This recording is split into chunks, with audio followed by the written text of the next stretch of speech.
Buenos días, hermanos. ¿Cómo están? Amén. Bueno, pues hoy vamos a estrenar una nueva serie. Le damos gracias al Señor porque nos da la oportunidad de aperturar esta serie. Y pues bueno, creo que ya todos la vieron, ¿no? Ya no es sorpresa. Quería darles la sorpresa, pero bueno. Pues acompáñenme al libro de Marcos, por favor, capítulo 1, versículo 1. Ya lo tiene, cuando lo tenga me dice amén. Bien, dice, principio del Evangelio de Jesucristo, Hijo de Dios, como está escrito en Isaías el profeta, he aquí yo envío mi mensajero delante de tu faz, el cual preparará tu camino delante de ti. Voz del que clama en el desierto, preparad el camino del Señor, enderezad sus sendas. Bautizaba Juan en el desierto y predicaba el bautismo de arrepentimiento para perdón de pecados. Y salían a él toda la provincia de Judea, y todos los de Jerusalén eran bautizados por él en el río Jordán, confesando sus pecados. Y Juan estaba vestido de pelo de camello, y tenía un cinto de cueva alrededor de sus lomos, y comía langostas y miel silvestre, y predicaba diciendo, viene tras mí el que es más poderoso que yo, a quien no soy digno de desatar encorvado la correa de su calzado. Yo a la verdad os he bautizado con agua, pero él os bautizará con Espíritu Santo. Amén, amén. Bien, hermanos, esta es la historia más grandiosa de todos los tiempos, ya que cuenta cómo el Rey del universo descendió del cielo y se hizo hombre. Anduvo entre nosotros y su misión fue restaurar la relación del hombre con Dios. Él vino a rescatar lo que se había perdido. El Rey del universo irrumpió en la historia para brindar salvación, bendición y vida eterna. Esta es la historia del Evangelio. Mira, hermano, se dice que este Evangelio es el más antiguo de los cuatro evangelios que están en el Nuevo Testamento. Se dice que este fue el que se escribió primero y es el más corto, consta de 16 capítulos. Fue escrito en Roma y fue escrito por un hombre llamado Juan, que le decían Marcos, Juan Marcos. También conocido en el libro de los Hechos, capítulo 12, no lo busque, yo se lo leo. Dice que cuando Pedro es librado de la cárcel, llega a la casa de María, la madre de Juan, a quien todos conocían como Marcos. Muchos hermanos estaban orando allí para la liberación de Pedro. Este Juan Marcos, que su mamá era María y que estaba en Jerusalén cuando el apóstol Pedro es apresado, y dice la escritura que todos estaban orando por la liberación de Pedro, y un ángel lo saca de la iglesia, de la cárcel, llega a la casa de María, que era la mamá de este Juan Marcos. Qué interesante, ¿no? Más adelante, Marcos acompañó en su primer viaje misionero al apóstol Pablo. Esto lo vemos en el libro de los Hechos, capítulo 13, versículo 5. Dice, al llegar a Salamina, comenzaban a predicar la palabra de Dios en las sinagogas de los judíos. Juan iba con ellos y les ayudaba. Este Juan es Juan Marcos. Posteriormente, en Hechos 13:13, sucede algo que marcaría la vida de Juan Marcos, ya que no se sabe cuáles fueron los motivos por los cuales Marcos decide apartarse del viaje misionero, del primer viaje misionero del apóstol Pablo y de Bernabé, quien, por cierto, Bernabé era tío de Juan Marcos. Y esto produjo la separación del apóstol Pablo con Bernabé. Cuando querían hacer un segundo viaje misionero, Bernabé quería llevar a su sobrino Juan Marcos y Pablo no quería que los acompañara. Esto se ve en Hechos capítulo 15, versículo 37. Pablo no está de acuerdo en que se lleven a Juan Marcos porque los había abandonado en el primer viaje misionero y se regresó a Jerusalén. ¿Y qué relevancia tiene todo esto? ¿Por qué le platico todo esto? Bueno, porque podemos ver en las Escrituras que los hombres en la iglesia primitiva y en toda la Biblia, algunos tropezaron o muchos tropezaron, como a lo mejor algunos de nosotros. ¿Quién no ha tropezado en su vida cristiana? Creo que todos en algún momento hemos tropezado, sobre todo cuando somos más nuevos en el Evangelio, cuando llegamos a los pies de Cristo, muchas veces tropezamos. Y Juan Marcos tuvo un titubeo en su vida espiritual. No sabemos cuáles fueron los motivos por los cuales él abandonó a Pablo en su primer viaje misionero. Pero dice la Escritura que regresó a Jerusalén. Y es muy probable que este tropiezo que tuvo este hombre le haya ayudado en su crecimiento espiritual. Y que le haya ayudado también para llegar a la madurez necesaria para llegar a ser útil en el Evangelio. ¿A quiénes les gustaría ser útiles en el ministerio? Amén. Todos queremos ser útiles en el ministerio, evangelizando, predicando, sirviendo. Y mire, hermano, a veces vamos a tener tropiezos. Pero es muy importante que esos tropiezos los ocupemos como un trampolín hacia la madurez, como un trampolín hacia nuestro crecimiento espiritual.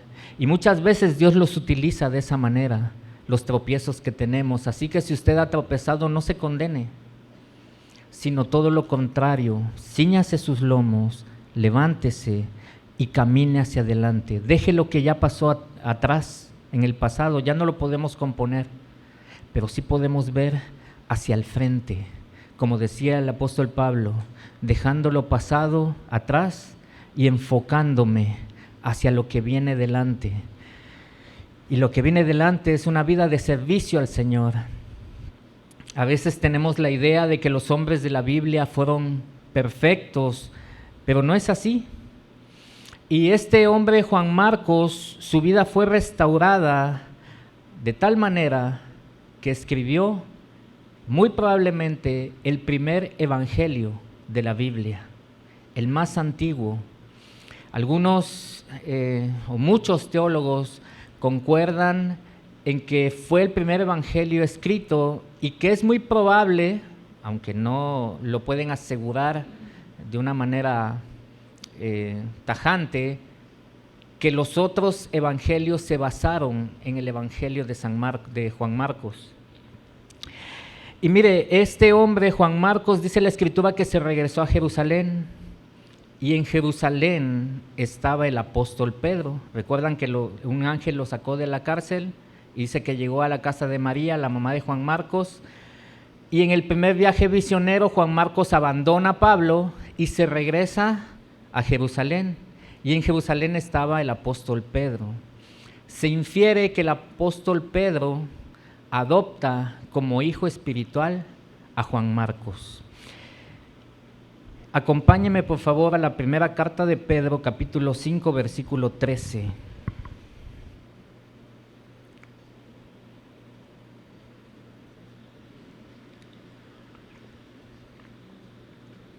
Primera de Pedro 5:13. Dice: la iglesia que está en Babilonia, elegida juntamente con vosotros, y Marcos, mi hijo, os saludan. La expresión del apóstol Pedro hacia Juan Marcos como su hijo habla de una relación muy cercana, una relación que fue de mucha relevancia para la vida de Juan Marcos. La influencia del apóstol Pedro en la vida de Juan Marcos fue relevante, porque Pedro, como todos sabemos, también había fallado. Pedro sabía perfectamente lo que era fallarle al Señor y podía entender perfectamente cómo Juan Marcos falló en el primer viaje misionero. Como les dije, no se saben por qué se regresó. Lo que sí es cierto es que eso produjo una división entre el apóstol Pablo y Bernabé.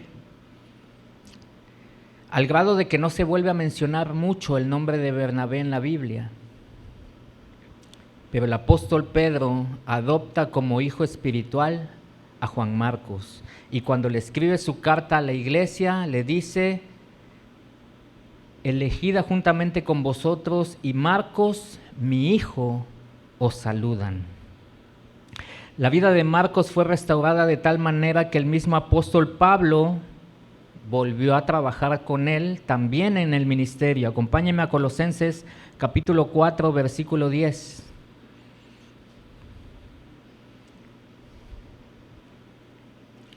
Colosenses 4:10 dice: Aristarco, mi compañero de prisiones, os saluda, y Marcos, el sobrino de Bernabé, acerca del cual habéis recibido mandamientos, si fuera a vosotros, recibidle.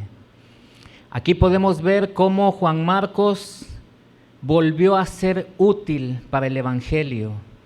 Y el mismo apóstol Pablo dice: Marcos, el sobrino de Bernabé, ¿recuerdan que era sobrino de Bernabé? Se refiere a este Juan Marcos, os saludan. Este Juan Marcos fue el autor de este evangelio, del que vamos a iniciar a partir de hoy el estudio. Aunque muchos teólogos concuerdan en que este evangelio pudo haber sido escrito por Marcos, pero redactado por el apóstol Pedro. Incluso a Marcos se le llegó a nombrar como el discípulo e intérprete de Pedro. De hecho, se dice que este evangelio fue escrito en Roma, donde estaban Pedro y Marcos, y que fue sugerido por los discípulos romanos para que tuviesen por escrito las enseñanzas del apóstol Pedro. Algunos historiadores le llegaron a llamar a este evangelio las memorias de Pedro. Qué interesante, ¿no? Cómo dos hombres que fallaron, uno a nuestro Señor Jesucristo, otro al apóstol Pablo, Dios los utilizó para dejar plasmado el primer evangelio en la Biblia. Y esto nos debe de llenar, hermanos, de mucho gozo y mucha enseñanza, sobre todo para los momentos en cuando fallamos al Señor. Porque todos hemos fallado o vamos a fallar en algún momento de nuestra vida. Tal vez nos vamos a quedar cortos en lo que se espera de nosotros en el servicio al Señor. Puede ser por el motivo que sea, justificado o no justificado. Pero si nosotros regresamos a Dios, si regresamos a Cristo, si nos arrepentimos y seguimos hacia adelante, el Señor puede hacernos ministros útiles para su iglesia, útiles para la grey, para la edificación de los santos. Así que, hermanos, no se desanimen y prosiga usted adelante en su vida cristiana. Como creyente, sígase esforzando en la gracia del Señor, porque no es por obras, es por la gracia y por la misericordia de nuestro Señor que estamos aquí y que seguimos adelante. Y va a haber ocasiones de caer, pero el Señor puede restaurar la vida de aún el que le ha negado, como fue el caso de Pedro. Puede restaurar la vida aún de alguien que se ha bajado del barco, literalmente en este caso como Juan Marcos, que se bajó del barco y prefirió irse a Jerusalén.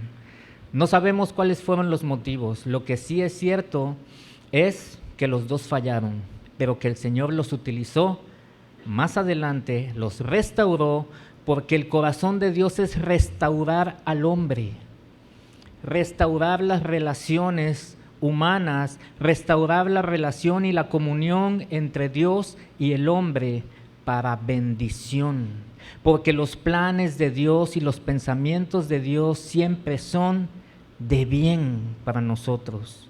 Así que lo que tenemos que hacer es venir en arrepentimiento y fe a los pies del Señor, y el Señor nos puede restaurar y podemos volver a ser útiles para el evangelio. Vamos a Marcos capítulo 1, versículo 1.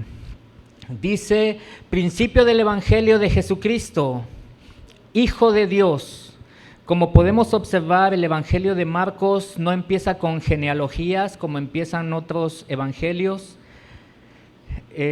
Y esto es muy probable porque fue un evangelio escrito para gentiles, no para judíos, de modo que presenta inmediatamente el principio del evangelio de nuestro Señor Jesucristo. Inmediatamente Marcos presenta a Jesús, el Hijo de Dios. Mire, para los romanos la palabra evangelio ya se utilizaba, pero tenía un significado de motivo de alegría y estaba relacionado principalmente con el culto a los emperadores y de su ascenso al poder. De modo que el Evangelio de Marcos inicia con la palabra evangelio, la cual no era desconocida para los romanos y que inmediatamente captó la atención de ellos. Las buenas nuevas. ¿De quién? De Jesucristo, el Hijo de Dios. Inmediatamente lo presenta. El Evangelio de Marcos es dinámico, presenta a Jesucristo en acción, tal vez un poco como era el apóstol Pedro, ¿no? Arrebatado, emocionado, se aventaba, hacía las cosas y luego pensaba, y eso lo llevó a equivocarse varias veces. Pero el Señor lo fue madurando y lo fue perfeccionando para que llegase a ser de bendición y de edificación. Algo que a mí me edifica mucho del apóstol Pedro es eso, que él era arrojado, era arrebatado. Él daba el primer paso, a veces en sus emociones, a veces en fe, otras lleno del Espíritu Santo, pero Pedro no pasaba desapercibido. Pedro era acción, y eso me edifica mucho del apóstol Pedro, que siempre estuvo dispuesto. A veces no sabía ni a qué ni cómo, pero como cuando camina en el agua. ¿Quién de los otros discípulos caminó en el agua, aparte de Pedro? Ninguno. Pero Pedro dijo, si eres tú, haz que yo también camine. Pues ven, le dice Cristo, pues voy. Y de repente cuando se dio cuenta ya estaba caminando en el agua. ¿Y qué pasó? Pues se hundió. Pero el Señor no lo condenó por eso. Le dijo, sálvame. Y es raro porque Pedro sabía nadar, ¿no? Era pescador. Pedro sabía nadar. Pero ¿por qué le dice sálvame? Porque tuvo miedo. Y Jesús lo salvó. Así nosotros, hermanos. El Señor nos va a salvar si nosotros clamamos a Él. Así que Marcos presenta inmediatamente las buenas nuevas. ¿De quién? De Jesucristo, el Hijo de Dios. La palabra evangelio necesita buenas nuevas. Las buenas nuevas de alguien que es mucho mayor en señorío, en autoridad, en poder, incluso que un emperador. Nuestro Señor Jesucristo es el Hijo de Dios y Él trae las buenas nuevas del bien, del que publica salvación.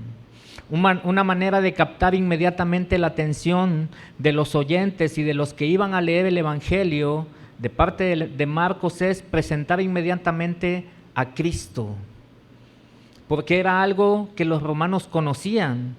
¿Cómo que el Evangelio? Si nosotros el Evangelio lo ocupamos para los emperadores. Así es, efectivamente, viene alguien que es mayor que un emperador, que es mayor que cualquier César, que es mayor que cualquier gobernante de la tierra, en ese tiempo, en el pasado e incluso en el futuro. No hay nadie mayor que Jesucristo, el Hijo del Dios viviente. Amén.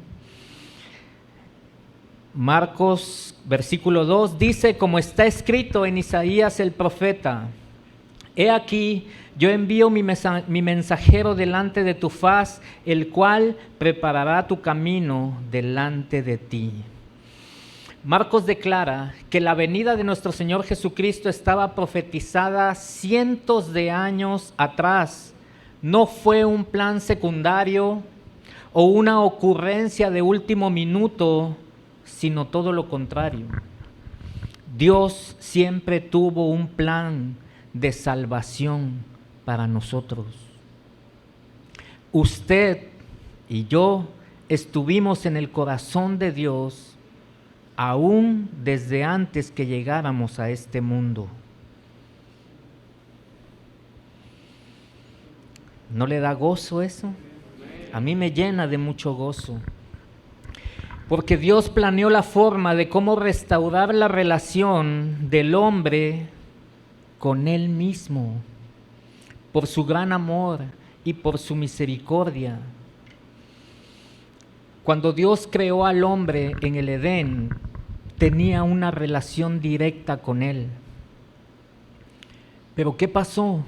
El hombre pecó y el pecado lo alejó de Dios. Ya lo hemos visto en otras ocasiones. Recuerdan que en Génesis dice que cuando el hombre pecó se dio cuenta de su desnudez y se hizo una ropa con unas hojas de higuera y se escondió, se apartó de Dios. Y entonces ya no había esa comunión directa de Dios con el hombre por el pecado. El trabajo de Satanás fue separar al hombre de su comunión directa con Dios. Ese fue el trabajo de Satanás. Y logró separar al hombre de Dios, porque el hombre fue y se escondió, el hombre se apartó de Dios. Mire, cuando nosotros pecamos, nuestro primer pensamiento, nuestro primer instinto, vamos a llamarlo así, es apartarnos de Dios. Es alejarnos de Dios porque te sabes que estás sucio, porque te sabes que no eres digno de presentarte delante de Dios.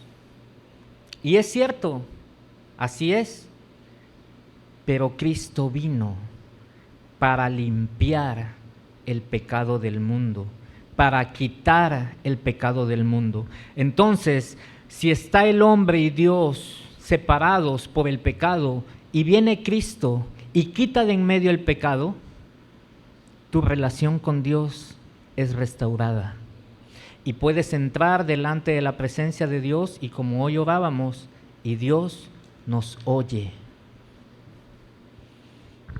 No por tus obras, por el sacrificio de Cristo.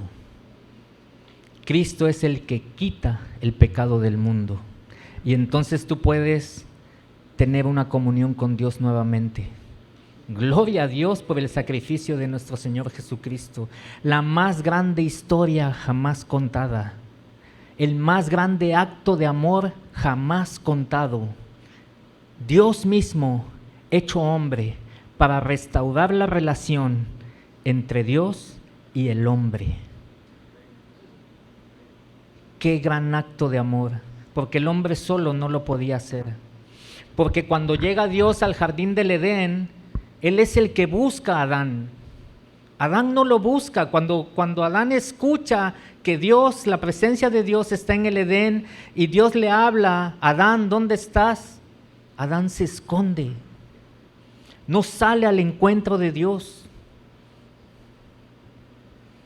Hasta que se ve descubierto por Dios y abre las hojas y ahí estaba, ¿no?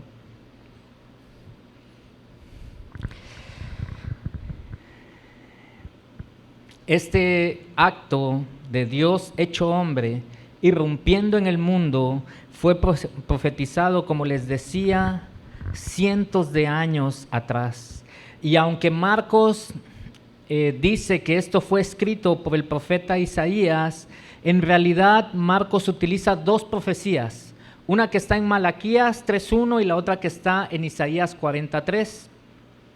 Mire, era una costumbre que cuando se referían al Antiguo Testamento, específicamente a algún profeta, se mencionaba al profeta más notorio, así que no tiene tanta relevancia el que no haya mencionado a Malaquías, que solamente se haya referido a Isaías. Y en Malaquías 3:1, acompáñeme por favor a Malaquías 3:1.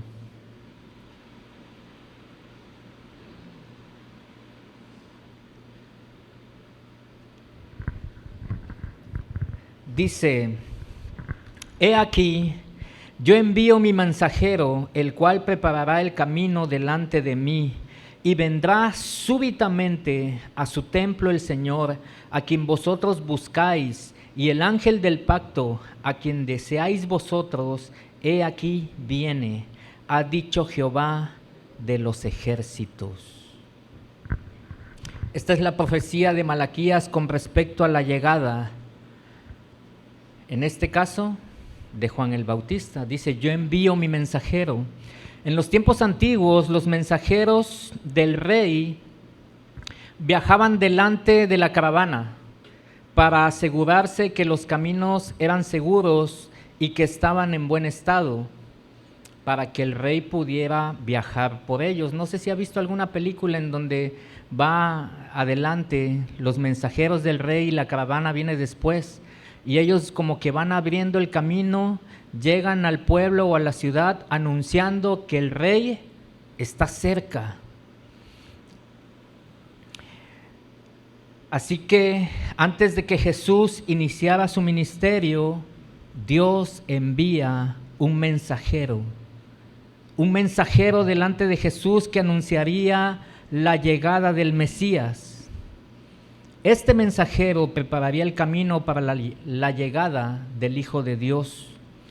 Esta profecía de la venida del precursor del rey fue dicha, como les decía, cientos de años antes de que naciera Juan el Bautista. Juan fue llamado a ser predicador y a hacer un fuerte llamado para que el pueblo estuviese dispuesto a la llegada del nuevo rey. El mensajero que va por delante, abriendo camino, proclamando que detrás de él viene el rey. El evangelio de Jesucristo, el Hijo de Dios. En el versículo 3 de Marcos, regresamos a nuestros versículos bases, dice: voz del que clama en el desierto, preparad el camino del Señor, enderezad sus sendas. Estos versículos que están en Marcos capítulo 1, versículo 3, son los que dice el profeta Isaías. Acompáñenme, Isaías capítulo 40, versículo 3.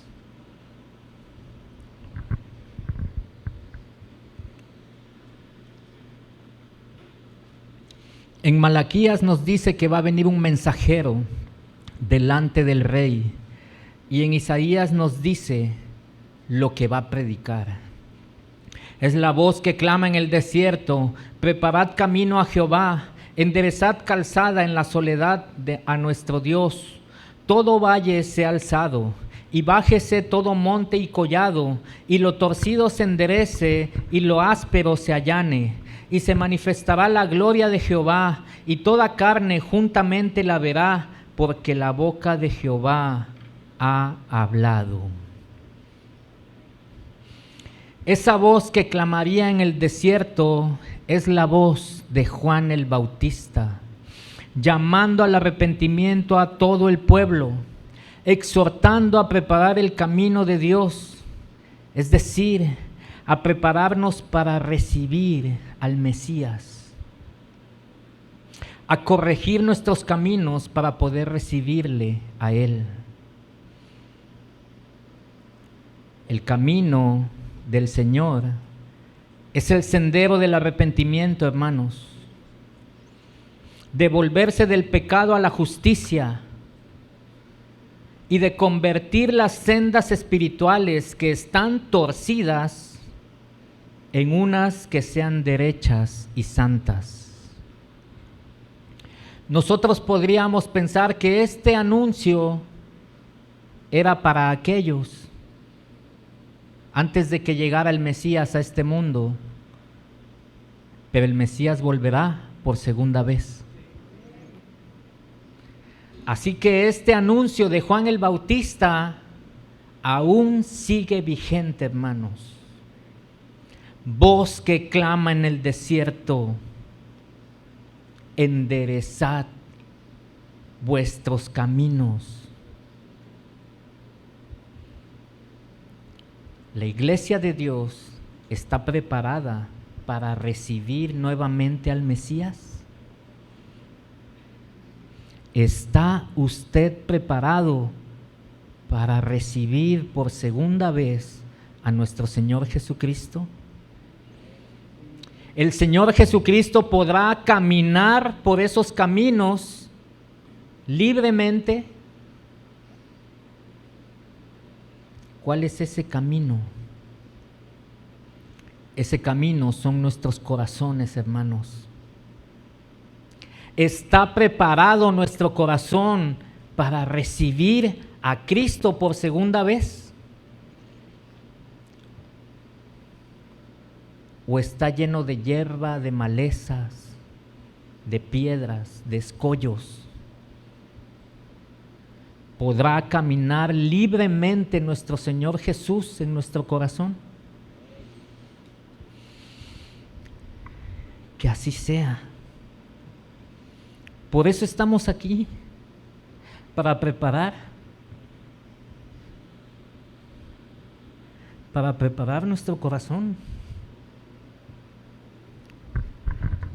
Que el Señor nos ayude a que seamos dignos. Tenemos una ventaja. Tenemos a Cristo. Porque Él es el que quita el pecado. Sin Él, ay hermanos, sin Cristo no somos nada. Acompáñeme por favor a Juan capítulo 1 versículo 22.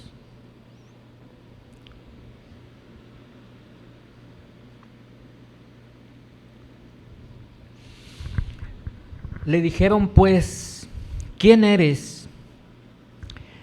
Para que demos respuesta a los que nos enviaron. ¿Qué dices de ti mismo?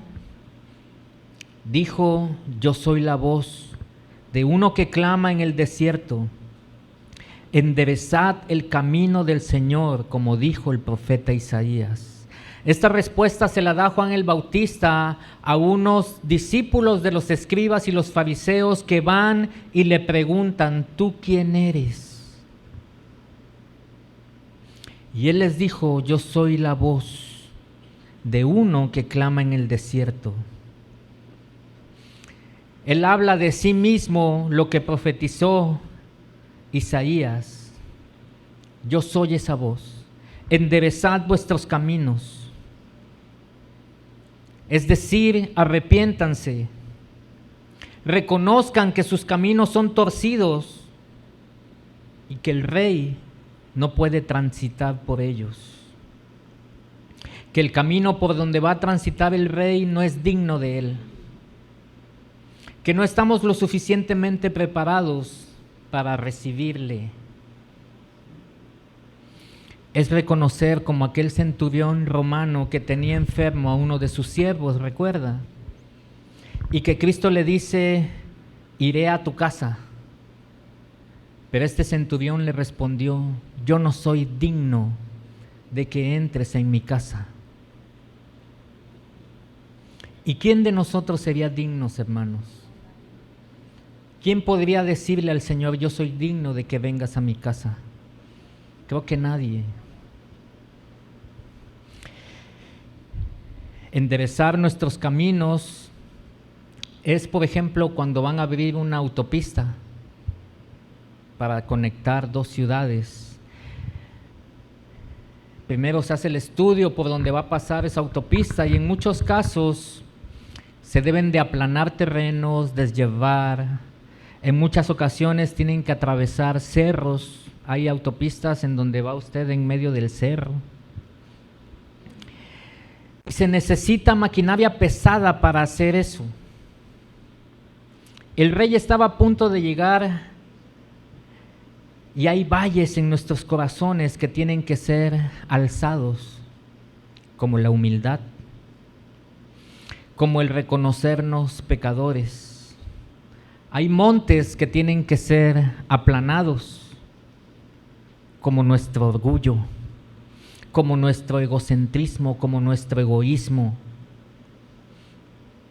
Hay cosas que están torcidas en nuestra vida, como nuestra manera de hablar, nuestra manera de pensar, nuestra manera de conducirnos en esta vida. Algunos somos ásperos en nuestro carácter, en nuestro trato con los demás, y es algo que tenemos que limar para quitar esa aspereza en nuestro carácter, en nuestras actitudes, quitar esa dureza a veces en nuestro trato con los demás. Debemos de preparar nuestros corazones para poder recibir al Mesías. Debemos de venir a Él en arrepentimiento y fe delante del Señor. Debemos de venir y escuchar su enseñanza. Debemos acercarnos a Él para recibir sabiduría. Debemos acercarnos a Jesús para conocer a Dios, porque Él es la imagen del Dios vivo. Debemos profundizar en el conocimiento de nuestro Señor Jesucristo para poder conocer cuál es la voluntad de Dios. Y de esa manera esforzarnos por cumplir la voluntad de Dios y no la nuestra. Juan el Bautista es esa maquinaria pesada que va por delante del rey, quitando todo lo que estorba, que clama a todo pulmón: arrepiéntanse porque el reino de los cielos está cerca. Esa voz clama para que pueda destapar los oídos de aquellos que no escuchan, para que pueda tocar los corazones que están endurecidos, para que pueda abrir los ojos espirituales y podamos ver nuestra verdadera condición de pecadores. Voz que clama en el desierto: arrepiéntete y vuélvete a Cristo. Regresamos a Marcos capítulo 1, versículo 4.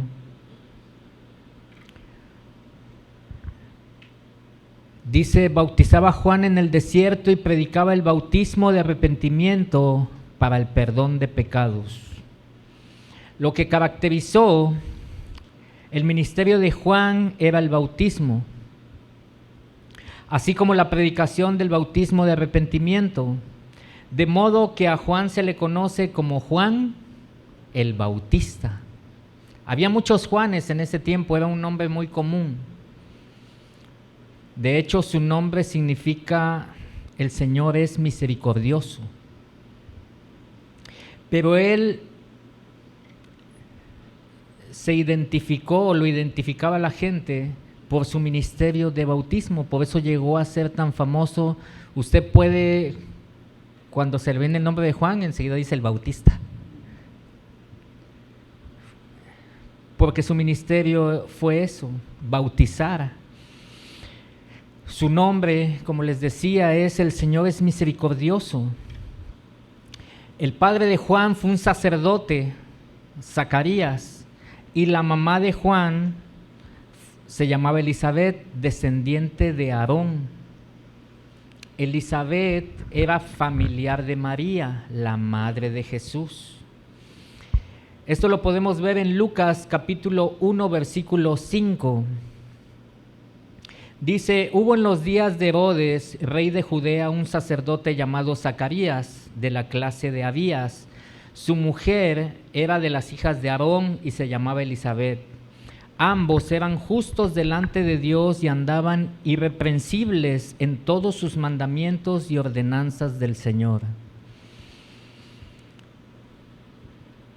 Aquí en Lucas, a diferencia de Marcos, sí relata un poquito más el contexto de la vida de Juan el Bautista y menciona a los papás de Juan, un sacerdote llamado Zacarías y su mamá Elizabeth. Ellos ya eran grandes de edad y no tenían hijos.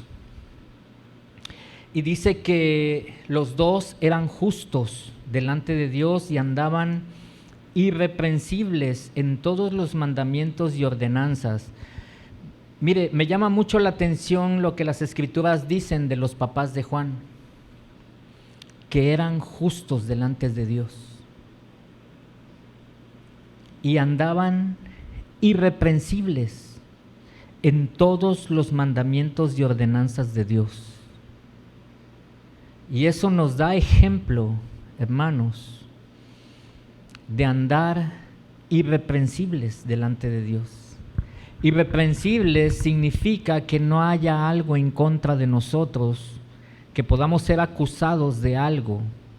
Podrá haber calumnias, sí, pero son falsas, pero que haya algo verdadero en contra nuestra. Dice que ellos eran irreprensibles. El papá de Juan el Bautista, un sacerdote que ministraba en el templo, y le es dada una profecía. Se le aparece un ángel y le dice que les va a dar Dios descendencia y que ese niño va a ser el mensajero de Cristo.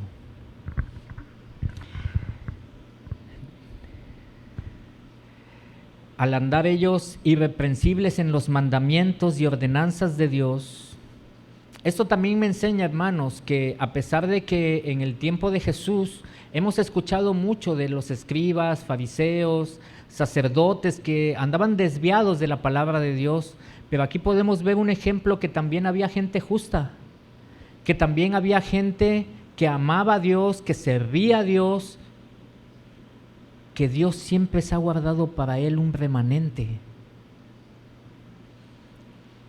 y que nosotros debemos anhelar ser ese remanente de Dios. Así que Dios escucha las oraciones de ellos, es decir, ellos oraban a Dios por descendencia. Y qué bendición tan grande de parte de Dios, porque Dios bendice a su pueblo cuando anda conforme a su palabra y conforme a su voluntad. A Juan se le considera el último profeta del Antiguo Testamento y su ministerio consistió en llamar a Israel al arrepentimiento, en preparación para la llegada del Mesías. Ahora bien, el bautismo no produce arrepentimiento, sino todo lo contrario. El bautismo es una confesión externa y la manifestación pública del verdadero arrepentimiento.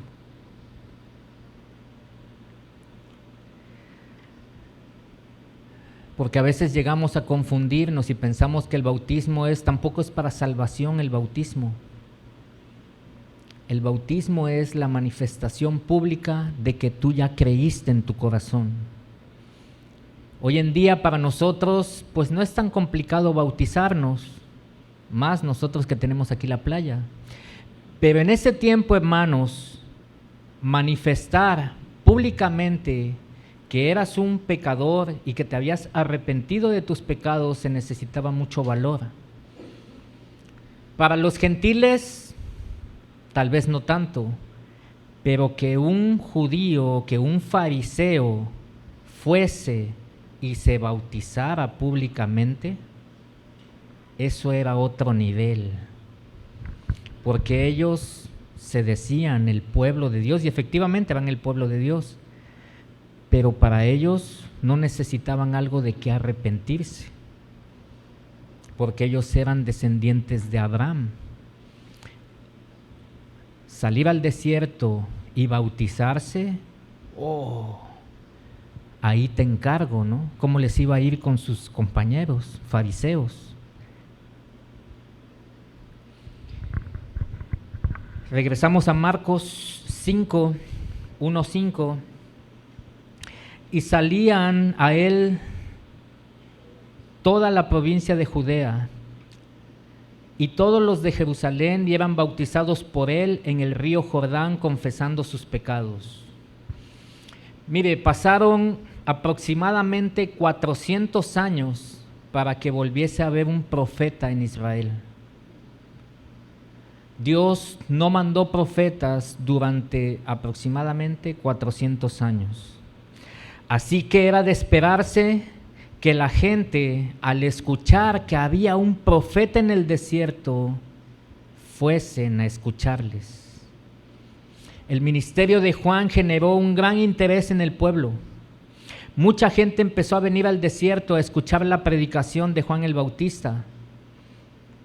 A pesar de que Juan los confrontaba, la multitud empezó a venir hacia él.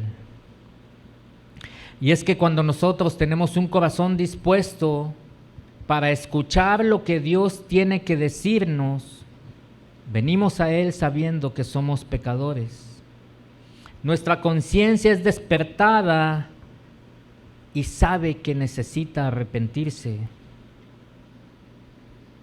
El hecho de que Juan estuviese en el desierto y la gente viniera hacia Él era un recordatorio también para el pueblo judío por el tiempo que anduvieron en el desierto, antes de entrar a la tierra prometida.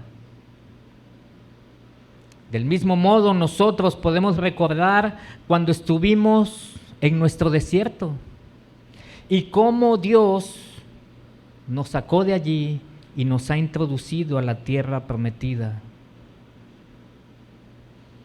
a su presencia, a su paz, a su gozo, a la esperanza. ¿Usted ya se siente en la tierra prometida o todavía está en su desierto? Yo espero que todos estemos en la tierra prometida, que Él ya haya cambiado su lamento en baile, como dice la Escritura, que Él ya haya enjugado sus lágrimas de tristeza y las haya convertido en lágrimas de gozo, de alegría. Y si no lo ha hecho, hoy es el día. Hoy es el día para venir delante de Cristo y entregarle su vida. Así que la gente venía al río Jordán confesando sus pecados y se bautizaba. Confesaban que sus vidas no eran rectas y justas, que necesitaban el perdón de Dios, como muchos hoy en día en nuestra generación también lo necesitan. Mucha gente venía a Juan el Bautista y le preguntaba: ¿qué debo hacer? Tal vez tú te estés haciendo esa pregunta y digas: ¿qué debo hacer? ¿Cómo debo de preparar el camino del Señor? ¿Qué se necesita para estar listo y recibir al Señor? Acompáñeme a Lucas capítulo 3, versículo 10.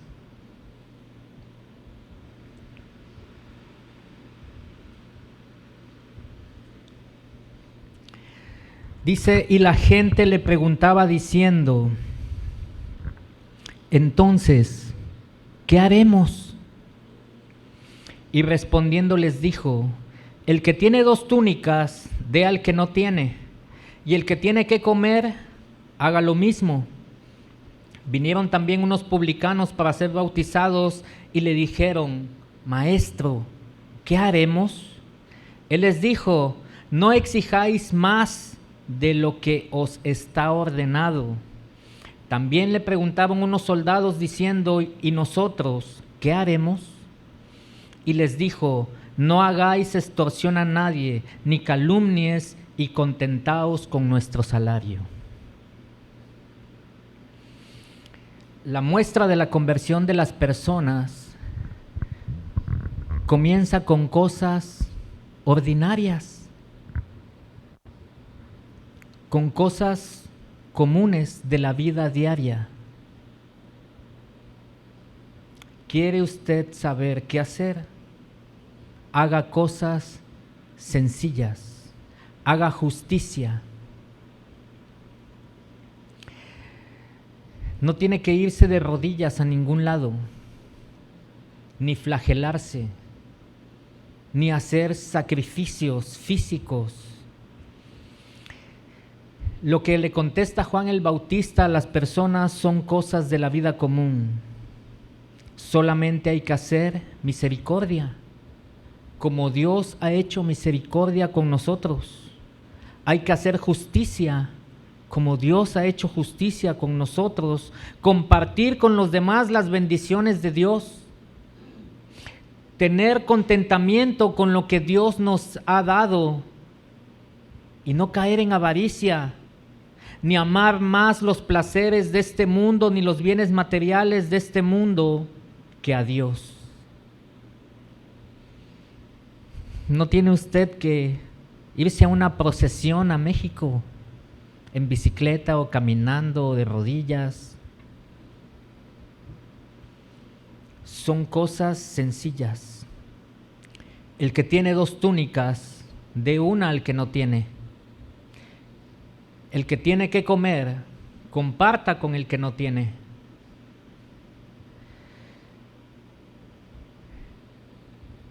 No exijas más de lo que está ordenado. No hagas extorsión a nadie. No calumnies. Ten contentamiento con tu salario.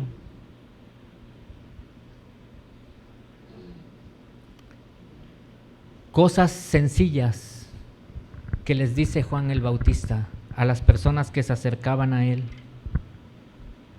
¿Cuántos lo habrán hecho? Porque venían multitudes a él, muchos tal vez arrepentidos genuinamente. Tristemente, también muchos no fue genuino, porque esos mismos que salieron al desierto, después gritaban: crucifícale, crucifícale. Versículo 6 de Marcos. Y Juan estaba vestido de pelo de camello y tenía un cinto de cueva alrededor de sus lomos y comía langostas y miel silvestre. La vestimenta de Juan el Bautista no era la más elegante, sino todo lo contrario. Era sencilla, la más sencilla que podía haber. Vestía de pelo de camello y un cinto de cuero en sus lomos. Y esta vestimenta tenía un simbolismo. Nos recuerda la manera en cómo vestía el profeta Elías. En Segunda de Reyes 1:8 dice, no lo busque, yo se lo leo, dice: y ellos le respondieron: un varón que tenía vestido de pelo y ceñía sus lomos con un cinturón de cuero. Entonces él dijo: es Elías Tisbita. El contexto de este versículo es que un rey que estaba enfermo, Ocosías, mandó a unos de sus servidores a buscar a un hechicero. Y en el camino se encuentran a Elías. Y Elías les dice: ve y dile a tu rey que en lugar de buscar a Dios, buscó a hechiceros, por lo tanto no sanará. Y cuando le describen cómo iba vestido este hombre, el rey inmediatamente dice: ah, es Elías, Elías Tisbita. De esta manera, el pueblo también pudo haber reconocido a Juan el Bautista como ese profeta. La vestimenta de Juan era muy similar a la de Elías y la gente podía identificarlo muy fácilmente. Y es que desde muy temprana edad, Juan el Bautista se fue al desierto. En Lucas capítulo 1, versículo 80, yo se lo leo, dice: y el niño crecía y se fortalecía en espíritu y estuvo en lugares desiertos hasta el día de su manifestación a Israel. Desde muy niño Elías se fue al desierto. En cuanto al alimento de Juan, eran langostas y miel silvestre.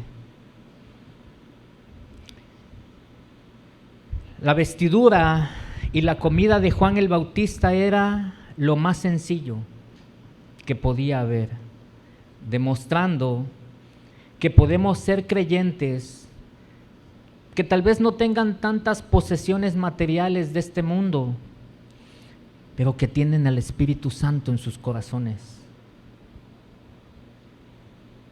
Tal vez no tenemos riquezas materiales, pero tenemos algo mucho mejor. Somos más ricos que cualquiera, hermanos, porque tenemos al Espíritu Santo en nuestro corazón.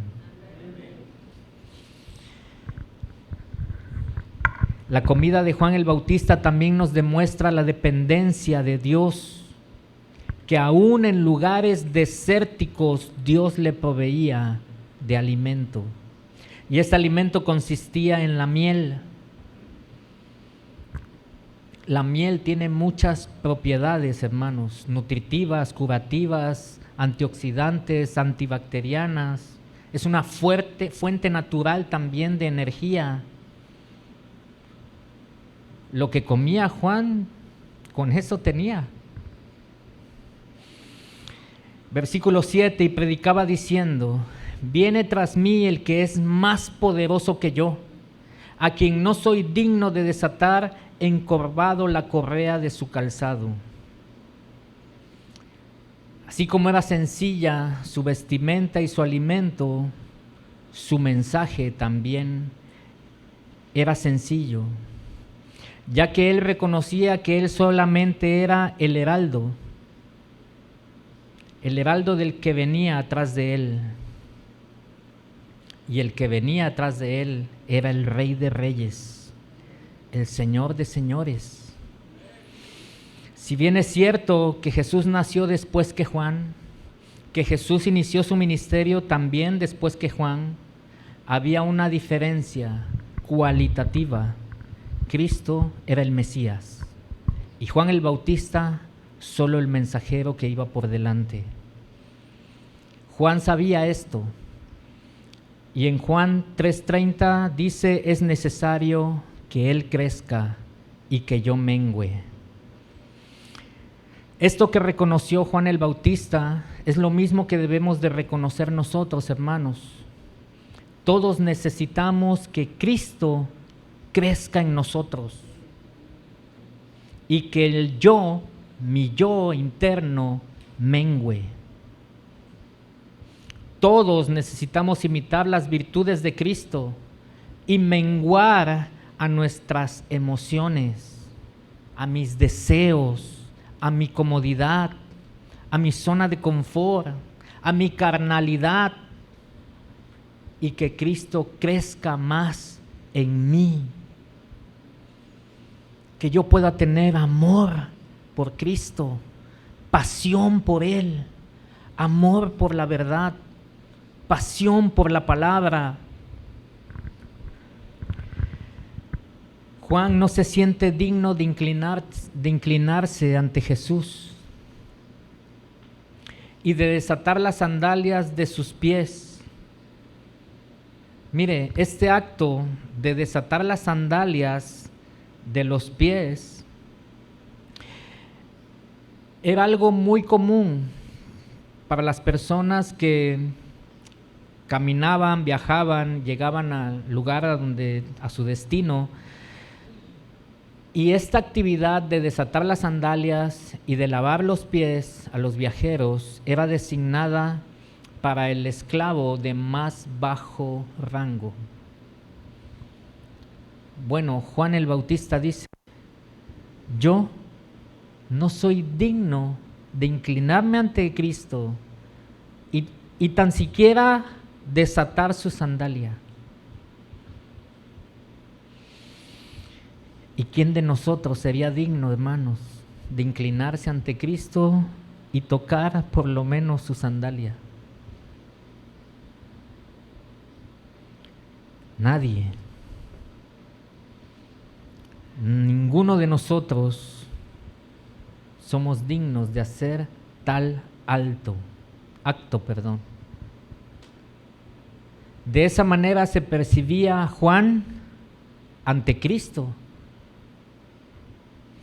Recordemos que le está predicando a gentiles y les dice: detrás de mí viene alguien más poderoso que yo, más poderoso que cualquier emperador, y del cual yo no soy digno ni tan siquiera de inclinarme a él y de desatarle sus sandalias. De ese tamaño es lo que viene detrás de mí. Versículo 8 dice: yo a la verdad os he bautizado con agua, pero Él os bautizará con Espíritu Santo. Gloria a Dios. El bautismo de Juan era con agua, y esto era un símbolo externo, como les decía hace rato, del arrepentimiento en las personas.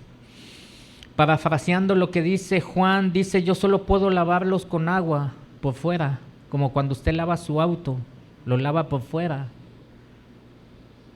pero no puede lavar el motor por dentro, no puede cambiar el motor, solamente por fuera.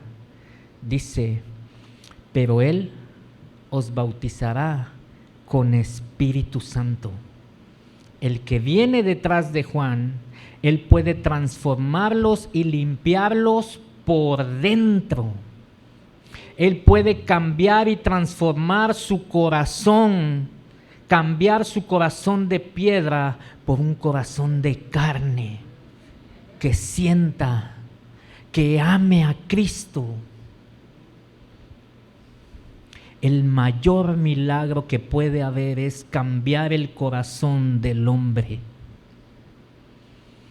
Él es el único que puede limpiarnos por dentro, cambiarnos y transformarnos a su imagen, a como Él quiere que seamos.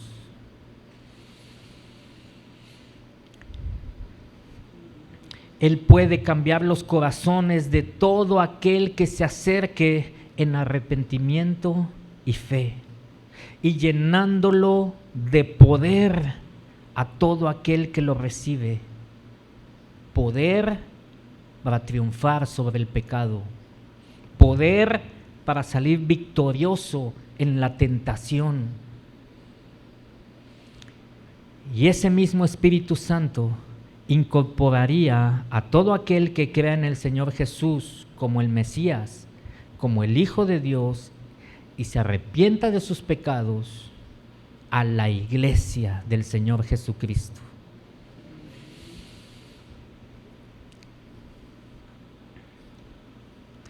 Finalmente quiero leer un comentario que me gustó mucho y dice: el Evangelio son buenas noticias, las buenas nuevas de un nuevo rey que está trayendo un nuevo reino. El nuevo rey es el tan esperado Mesías, Dios mismo, porque Cristo fue hombre y fue Dios. Cristo es Dios caminando entre los hombres. Su reino es de perdón, bendición y salvación.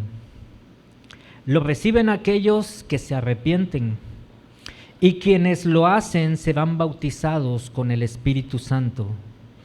Este evangelio es la culminación de toda la historia redentora pasada y la puerta a toda la gloria futura. Y Juan el Bautista, el fiel heraldo y precursor, había venido para anunciar la llegada de ese nuevo rey.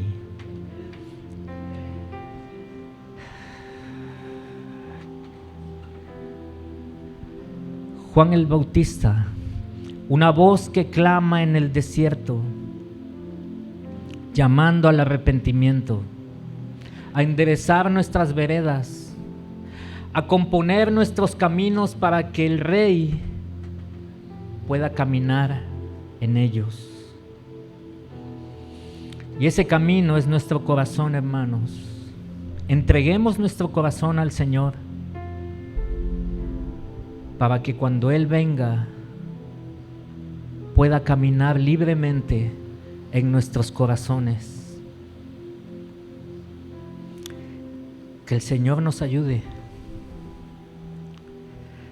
Que el Señor transforme nuestros corazones. Que nos ayude a seguir limpiando, podando, arreglando lo que hay que arreglar, porque el Señor volverá por segunda vez. Y esa voz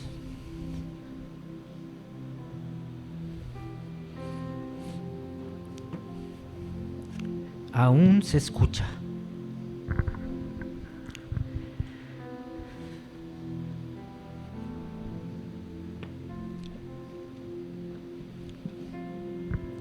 Esa voz sigue vigente.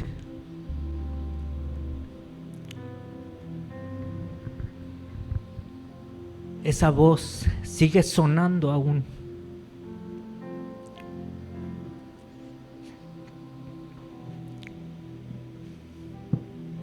Porque Cristo viene. Preparemos los caminos, hermanos.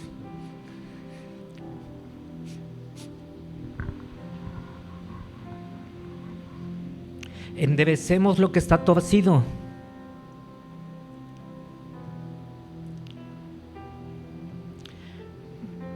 Para que cuando Cristo venga, nos encuentre como Él quiere, esperándolo, amándolo, diciéndole: Señor, heme aquí. Pasa a mi corazón, vive en mi corazón. Soy tuyo, Señor, porque tú me has comprado. Quiero que tú me encuentres irreprensible, haciendo lo que me has mandado hacer, las buenas obras. Y he tropezado, sí.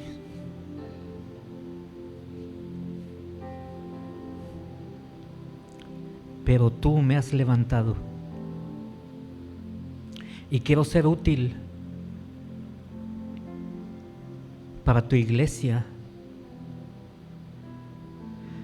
Quiero presentarme delante de ti como un obrero aprobado.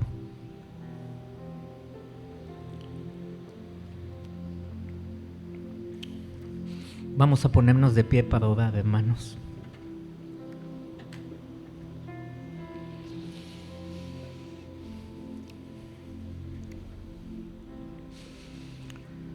Señor,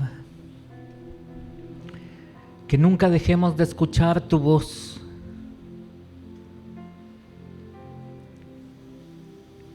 Que cuando escuchemos tu voz no nos escondamos por vergüenza, por no sentirnos dignos. Que cuando escuchemos tu voz vengamos a ti en arrepentimiento, en fe, sabiendo que tú eres un Dios bueno, que tu gracia y tu misericordia no se aparten de nosotros, Señor. Sabemos que no somos dignos de que tú vengas a nosotros, pero tu gran amor, tu amor por nosotros, Señor, nos acerca a ti.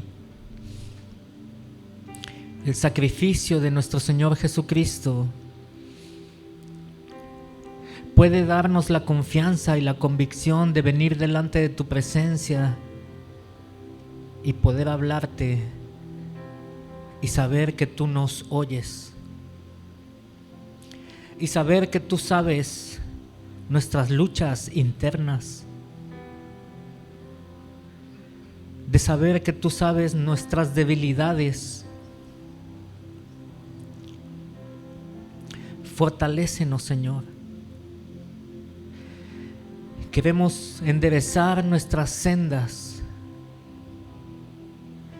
Queremos preparar el camino para que tú vengas, Señor, nuevamente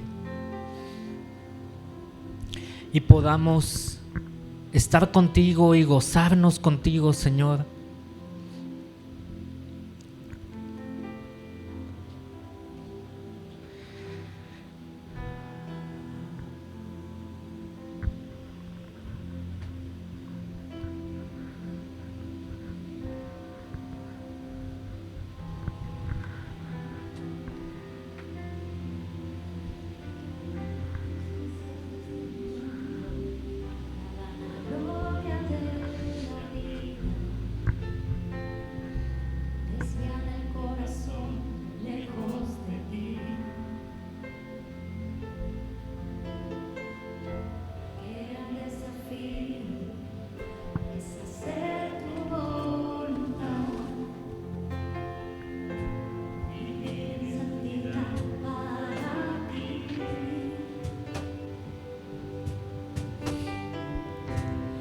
Quiero amarte más que a nada y más que a nadie.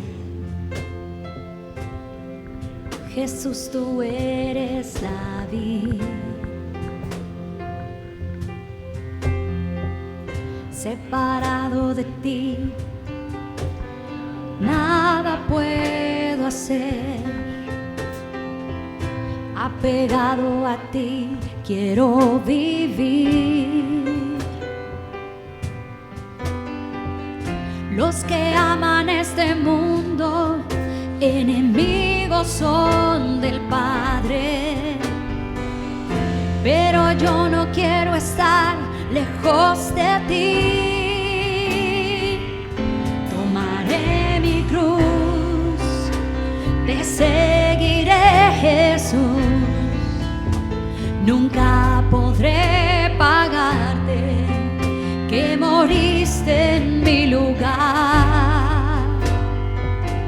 Tomaré mi cruz, me negaré a mí mismo, viviré para adorarte y no volveré atrás. Tomaré mi cruz, te seguiré, Jesús. Nunca podré pagarte que moriste en mi lugar. Tomaré mi cruz, me negaré a mí mismo, viviré para adorarte y no volveré atrás. Tomaré mi cruz, te seguiré, Jesús. Nunca podré pagarte que moriste en mi lugar. Tomaré mi cruz,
Que el Señor nos ayude. Que el Señor nos ayude, hermanos, a dar frutos dignos de arrepentimiento, empezando con cosas sencillas, con cosas ordinarias, en el día a día, que podamos empezar a dar esos frutos que el Señor pide de nosotros, primeramente con nuestra familia, con nuestros cercanos, en nuestras relaciones, con nuestros padres, con nuestros hijos, en el trabajo, en la congregación, que demos frutos dignos de arrepentimiento. Dios les bendiga, hermanos.